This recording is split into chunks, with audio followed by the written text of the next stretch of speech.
Otra cosa que me parece que no les dijimos, grabamos las clases para subirlas a la plataforma. Así si un día no pueden asistir a las clases, las tienen ahí, colgadas en la plataforma. Las vamos subiendo por fecha, así no tienen problema. Buenísimo, gracias. No, por favor.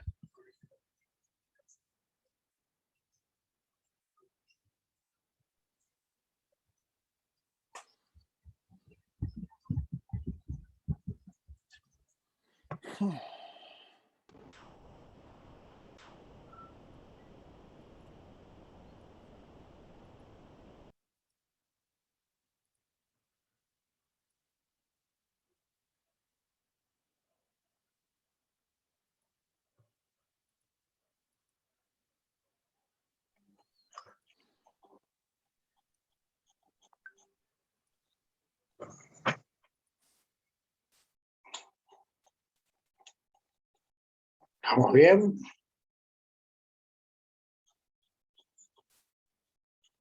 ¿Vanina está?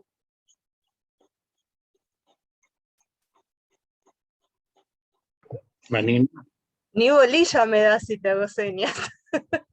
que no se veía por eso. Sí, aquí estoy, aquí estoy.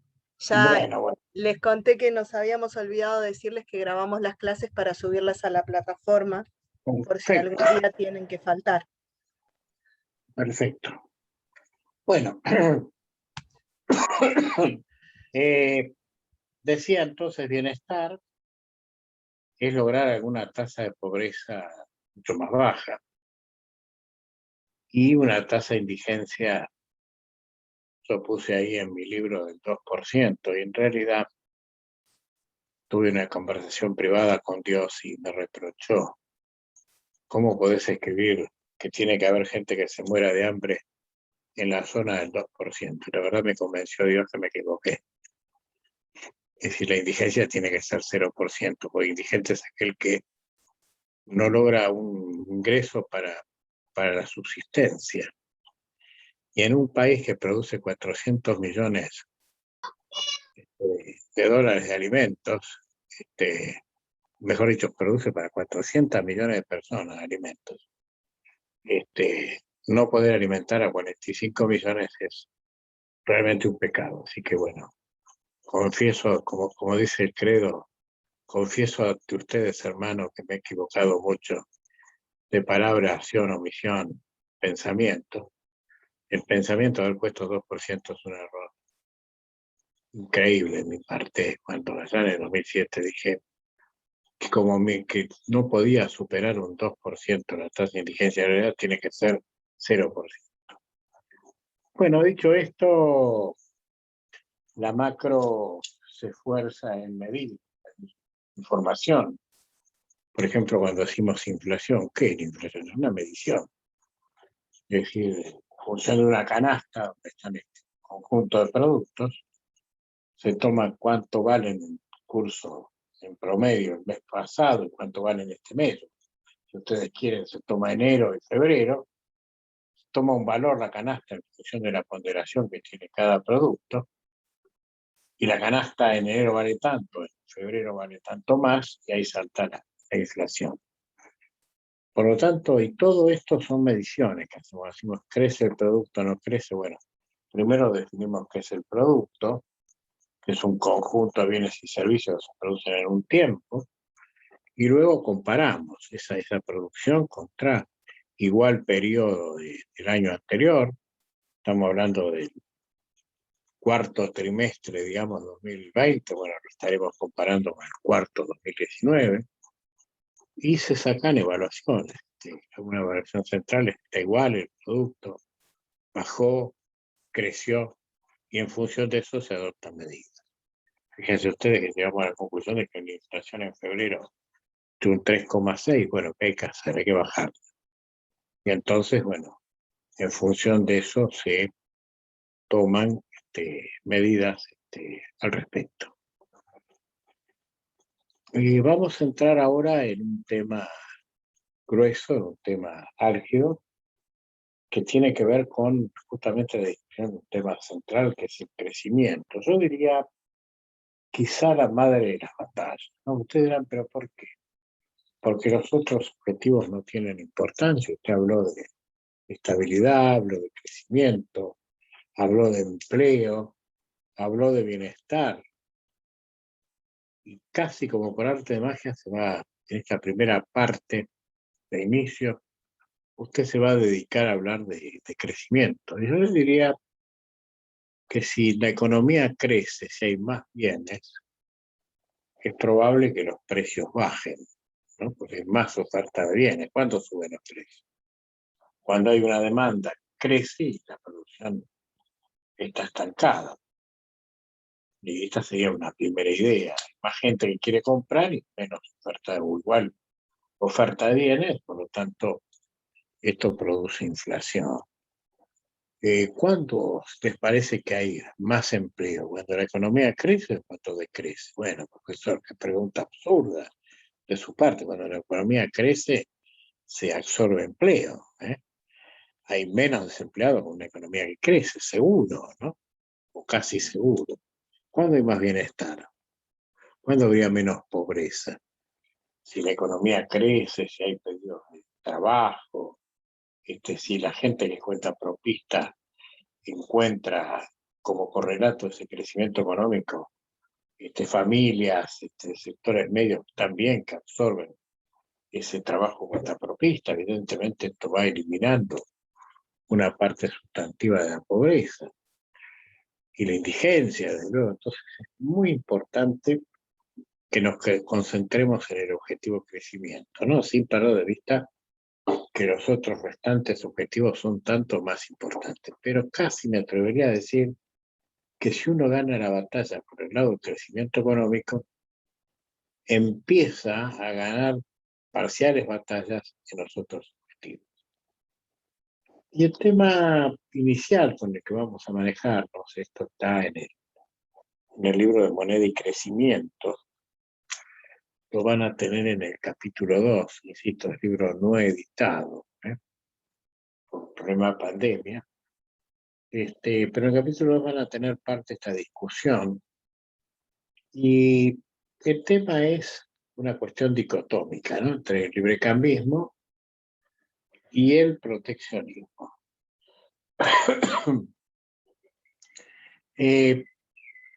Digamos, el mundo hace ya, diría yo, casi 300 años, ustedes quieren un poco más de 300 años, viene discutiendo acerca de el librecambismo, ¿no? O sea, quiero hacer un alto acá en la huella, porque a veces en la academia se mezclan conceptos, se asimila el librecambismo al liberalismo y en realidad son dos cosas distintas. Si bien parten del mismo árbol, pero son dos ramas muy diferentes. El librecambismo plantea la desregulación del comercio exterior, la fluidez de ese comercio exterior, la compra y venta intensa entre países, mientras que el liberalismo tiende a disminuir el rol del Estado y maximizar el rol del mercado. Así como en la década del 30, con la crisis de 1929, diríamos que el liberalismo quedó de algún modo en jaque, con la presencia del pensamiento keynesiano, darle más preeminencia al Estado. De este modo, hablamos de una economía que mutó desde ese liberalismo pro mercado hacia un sistema donde estuviera el mercado y el Estado, ¿no? El Estado estaba en la visión liberal de Smith, de Juan Bautista Say, para nombrar algunos, estaba realmente con misiones que no tenían que ver con lo económico, ¿no? Misiones de educación, de seguridad, de justicia, pero no intervenía en la economía, ni emitiendo dinero en los ciclos depresivos, ni gastando más de lo que recaudaba, en fin. un Estado equilibrado, un Estado neutro y un mercado activo. Todo desajuste en el sistema era regularizado por las propias fuerzas del mercado sin intervención del Estado. Eso fue abolido, como dije, por lo menos en un tiempo, en la década del 30. Y el librecambismo, en cambio, que emana de David Ricardo, el librecambismo nos plantea la necesidad de en cada país se aplique a producir aquel o aquellos bienes en los que tiene ventaja competitiva y deje de producir aquellos que no tienen ventaja, dejando en manos de terceros países que sí tienen ventaja la producción de esos bienes. Y luego, con el intercambio comercial, satisfacer las necesidades de ambos países de este modo, a través del intercambio. Y habla David Ricardo en su Principios de Economía, su libro, habla de dos países que usa como ejemplo, uno Inglaterra y el otro Portugal, y dice Ricardo, bueno, ¿qué pasa si Inglaterra produce telas de buena calidad y bajo precio? Y Portugal produce vinos de buena calidad y bajo precio. Si Inglaterra produjera vinos, lo haría de peor calidad y mayor precio. Si Portugal produciría telas, lo haría en relación a Inglaterra de menor calidad y mayor precio. Por lo tanto, ha de señalar Ricardo que lo que mejor conviene es que cada uno de estos países se aplique a producir lo que hace mejor, en este caso Inglaterra telas, en el caso del ejemplo, Portugal vinos, y desde luego los ingleses no van a tener vino producido per se y los portugueses no van a tener telas producidas per se, pero si Portugal le vende vinos a Inglaterra y Inglaterra le vende telas a Portugal, las demandas quedarán satisfechas con la gran ventaja de que habrá mayor producción y a menor costo para el consumidor, y entonces esto configura una excelente situación. Fíjense ustedes que cuando viene la crisis del año 30, se demuele el pensamiento liberal, pero no se demuele el librecambismo.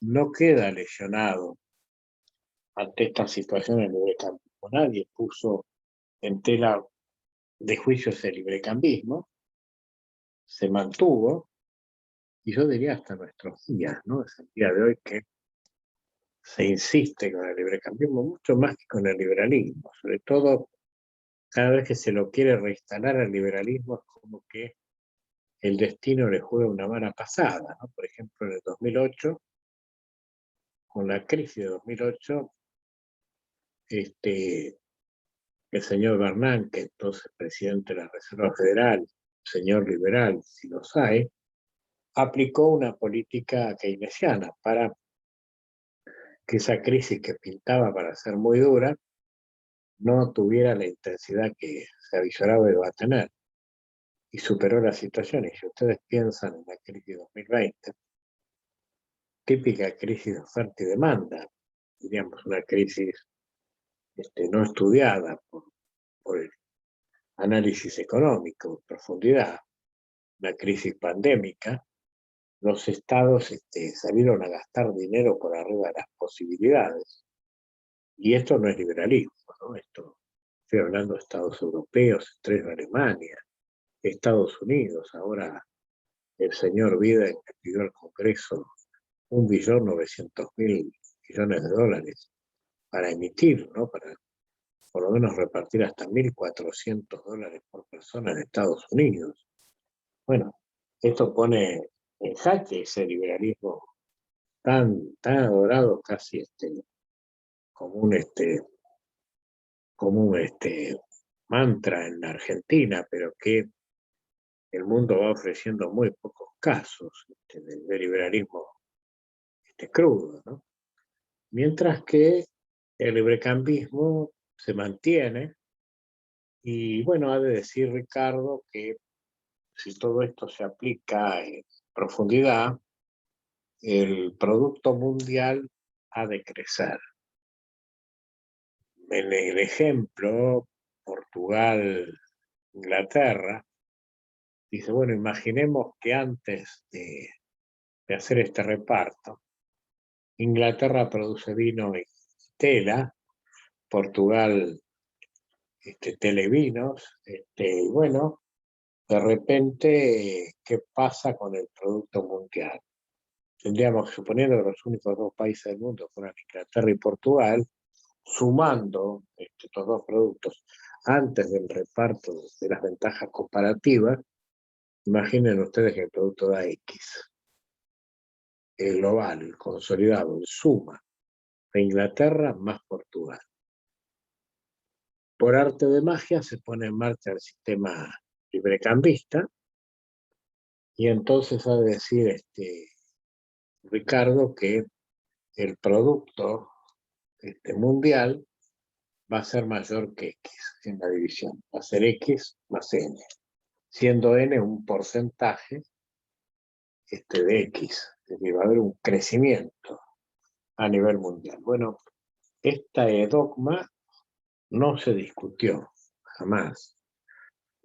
Todos sostienen casi al unísono, todos los analistas, que esto es así. Apareció en la Argentina un economista que era profesor de Buenos Aires cuando yo estaba sentado donde ustedes están sentados ahora, Nicolás Argentato, que escribió precisamente un libro llamado Principios de Economía, y él pone en duda el crecimiento mundial en términos de beneficio para cada país. En otras palabras, la reflexión de Argentato es la siguiente: es decir, tras la aplicación del librecambismo, tenemos un crecimiento global del Producto Mundial del 20%. Le hace, si antes la suma de Inglaterra y Portugal daba 100, y ahora da 120 esa suma. La pregunta de Argentato fue, ¿tanto el producto de Inglaterra como el producto puntual de Portugal crece un 20%? Y su respuesta modelística, que la plantea a través de un modelo de análisis, fue que no. Él planteó que se puede dar que las tasas de crecimiento que exhiba cada país sean distintas a 20%. En otras palabras, podría suceder que Inglaterra crezca más de 20% y Portugal menos de 20%. Y con un riesgo, que por ahí crezca solo Inglaterra y decrezca Portugal en la aplicación. Esto es un tema crucial. Cuando yo no tuve la oportunidad de estudiar esta situación, confieso que me interesó demasiado, ¿no? ¿Qué tenemos en esto? Bueno, un poco el atraso que exhiben nuestros países.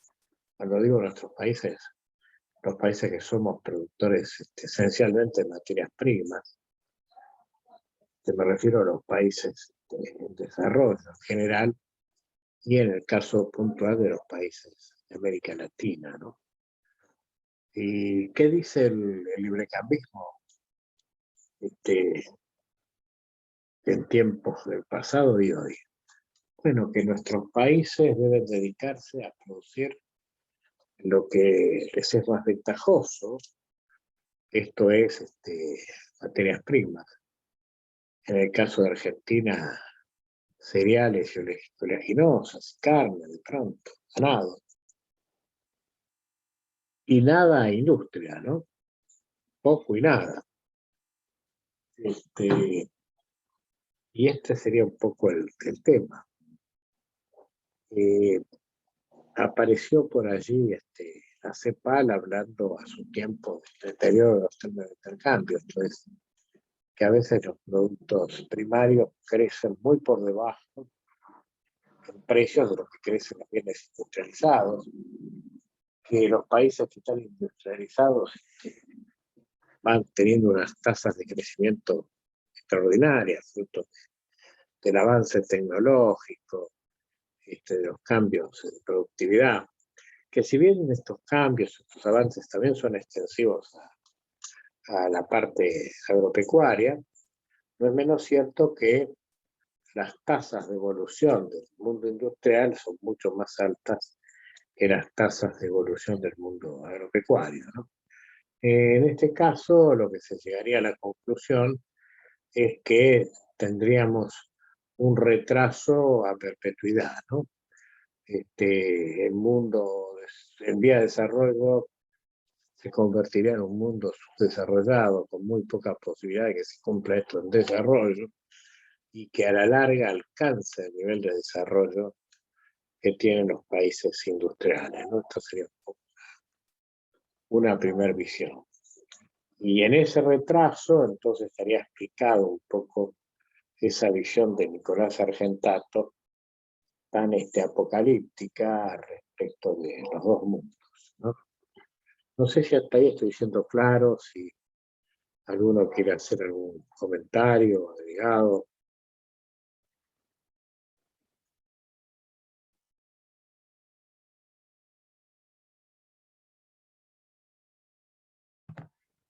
Vas bien, dicen que te entienden. Dicen que me entienden. Bueno. Y no tienen ganas de opinar. Perfecto. Esta es la primera clase y entonces se da lo que los profesores llamamos temor reverencial. Por eso se opina poco. Temor reverencial que aspiro a que se vaya perdiendo con las horas de cruzada. A mí no me gusta el temor reverencial, me gusta el ida y vuelta. Así que, pero bueno, para esta primera clase nos quedamos con el temor reverencial. Decía entonces que esta es una primera idea. Muy lamentablemente Nicolás Argentato es un economista que ha fallecido y que está en el olvido, ¿no? No se lo recuerda. Y hay otro economista que es, digamos, no es del palo de la economía, pero yo lo considero economista por las conclusiones a las que llego, que es el ingeniero Marcelo Diama. Cuando ustedes vean mi libro de macroheterodoxa, van a ver que está dedicado en memoria al ingeniero Diama. Cuando yo lo escribí en 2007, ya no estaba entre nosotros el ingeniero, pero fue un hombre que me marcó, un derrotero académico, ¿no? Con su pensamiento, con su modo de ver las cosas. Me introdujo seriamente en la heterodoxia. Es decir, en la mirada opuesta, la mirada tradicional, una mirada más desde nuestra localía, que más que la mirada central, ¿no? La mirada de los centros.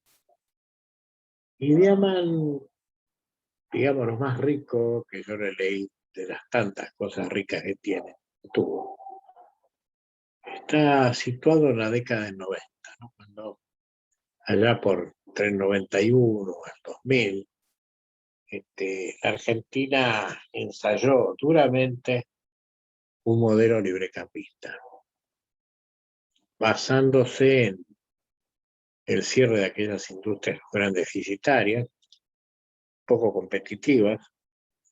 Ya esto había arrancado con el llamado gobierno militar, el proceso de reorganización.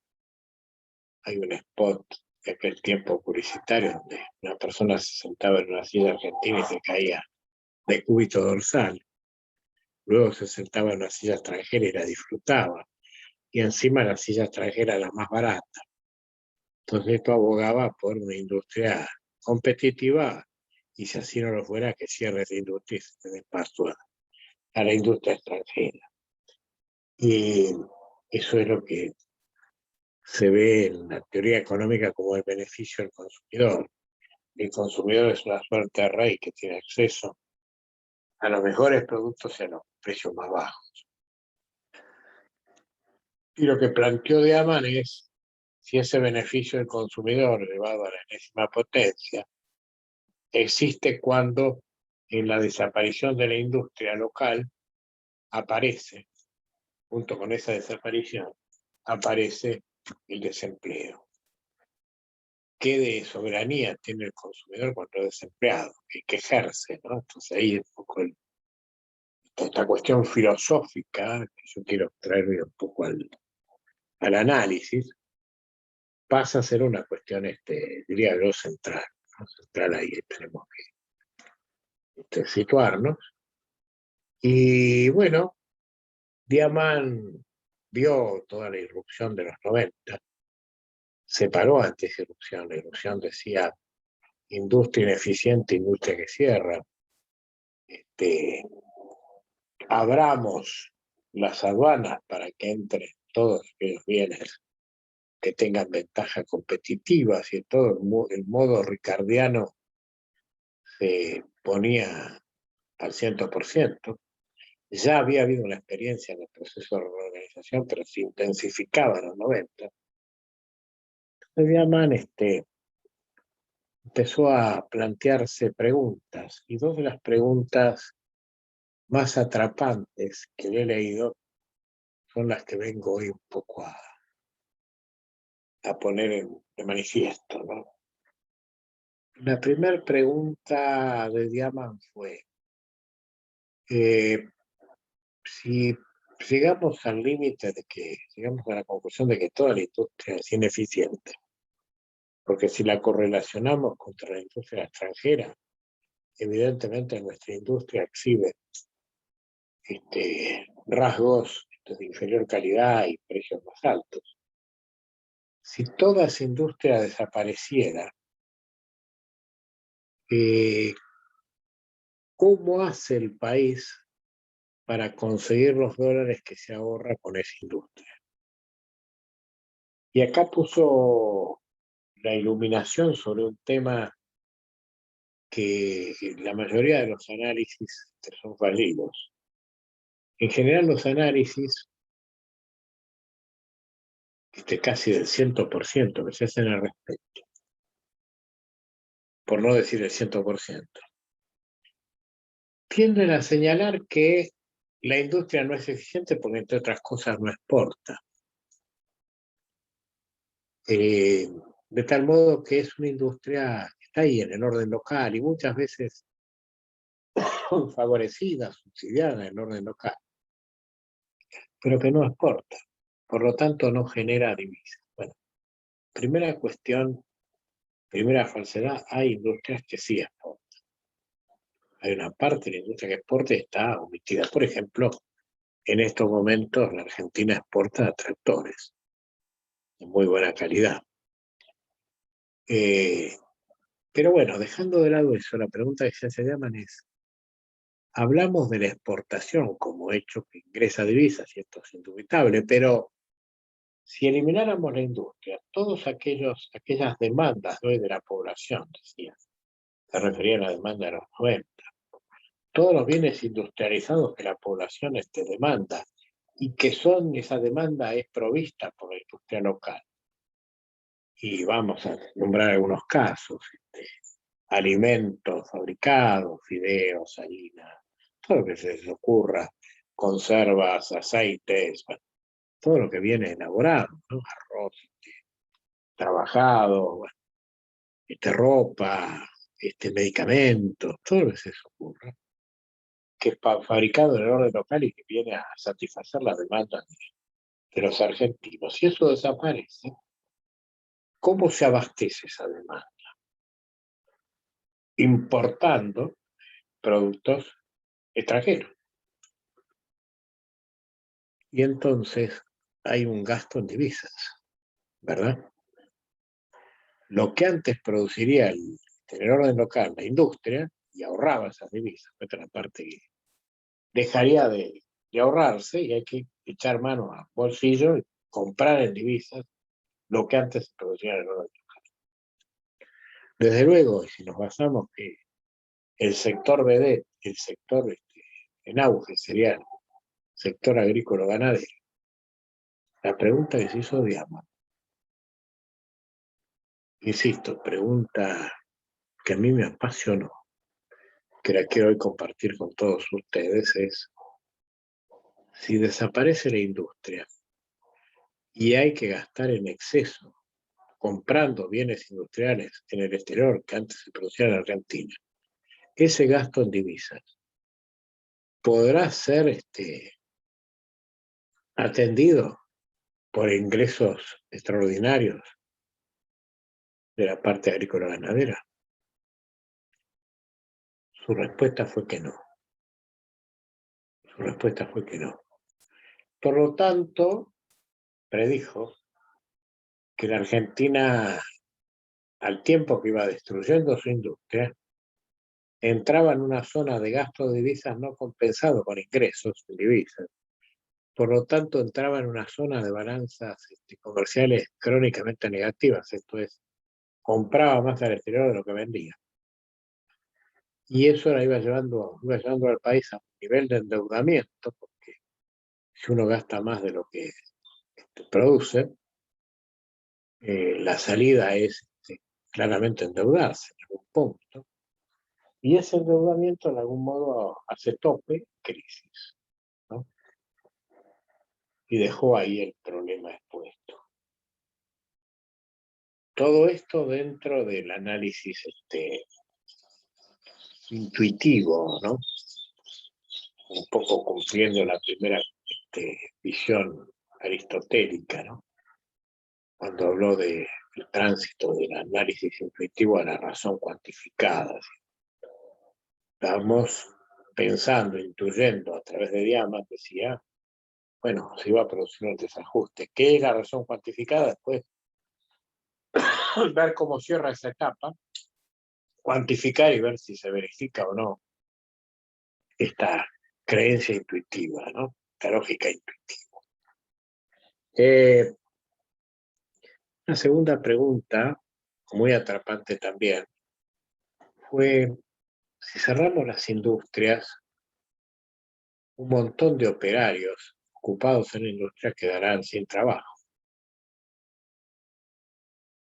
Y su pregunta fue, en este caso, no solo a la zona agropecuaria ganadera, sino a los servicios que quedaban en pie, ¿absorberán estos dos sectores la mano de obra desocupada?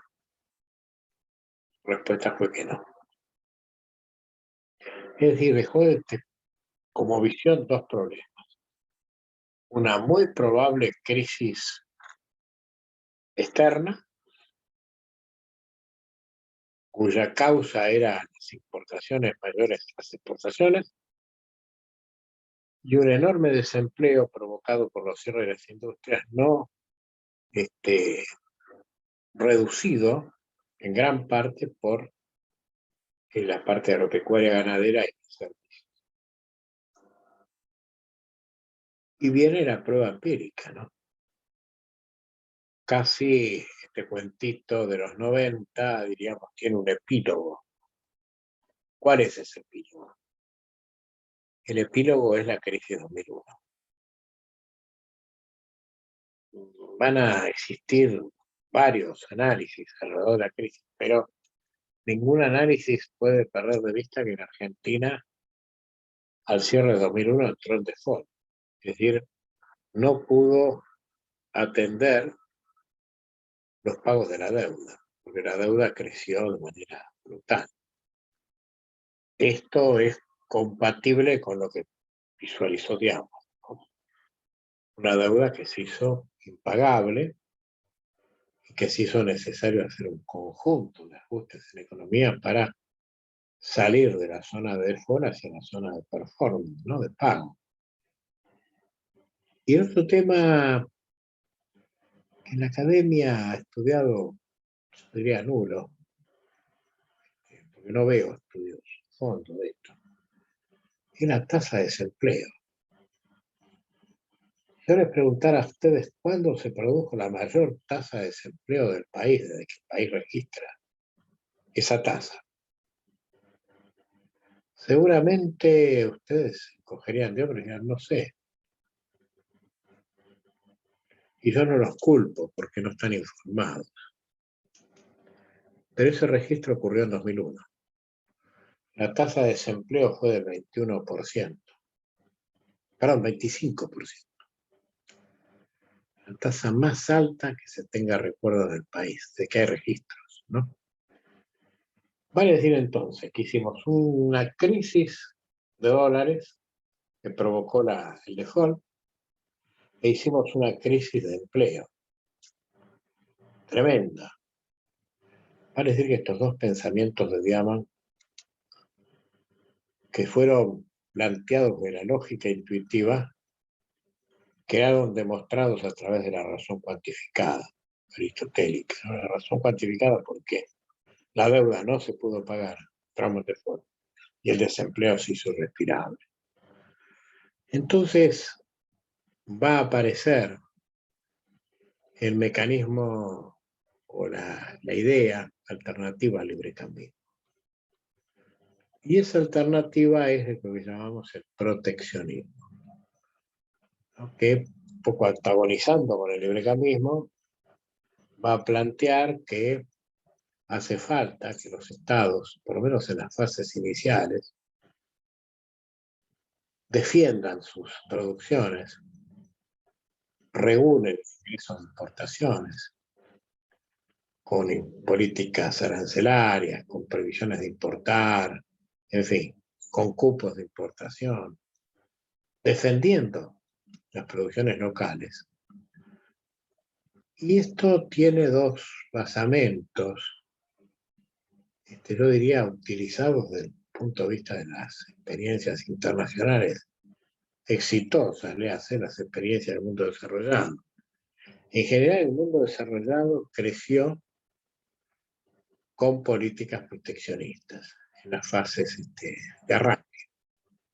Una vez que maduró la economía, se hicieron más librecambistas, pero en la primera fase, la mayoría de los estados exitosos fueron proteccionistas. Pero al día de hoy, para no irnos para atrás, para no hablar de las leyes cereales de Inglaterra de 1840, para no hablar de las políticas que llevaron a cabo Estados Unidos y Alemania en 1870, para ir a la idea actual.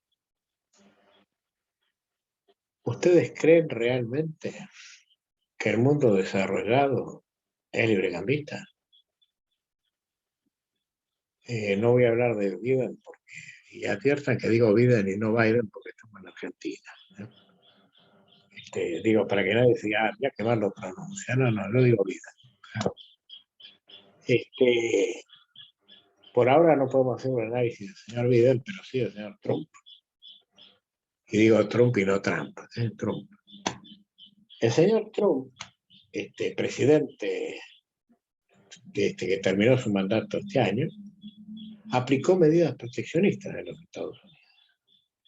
Tal es así que hay una medida que todavía está en pie a pesar del cambio de gobierno, y es prohibir el biodiesel argentino, diciendo, bueno, que está producido en condiciones de dumping, unas inexactitudes tremendas. E inclusive ha aplicado medidas el señor Trump contra China, ¿no?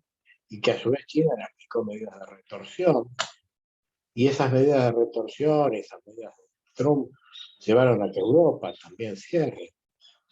Y los que por ahí dicen, bueno, pero ¿qué tanto jorobar en un mundo tan librecambista? Acá le ponemos impuestos a la producción agropecuaria, mientras que en Europa subsidian la producción agropecuaria, tratando de mostrar una política totalmente opuesta. Y por supuesto son aquellos que hablan de esta oposición, son partidarios de la política europea, Juan, pierden de vista, sí. te quedás hablando solo. Ya se Bueno, corta. aquí la reentré de 5 más.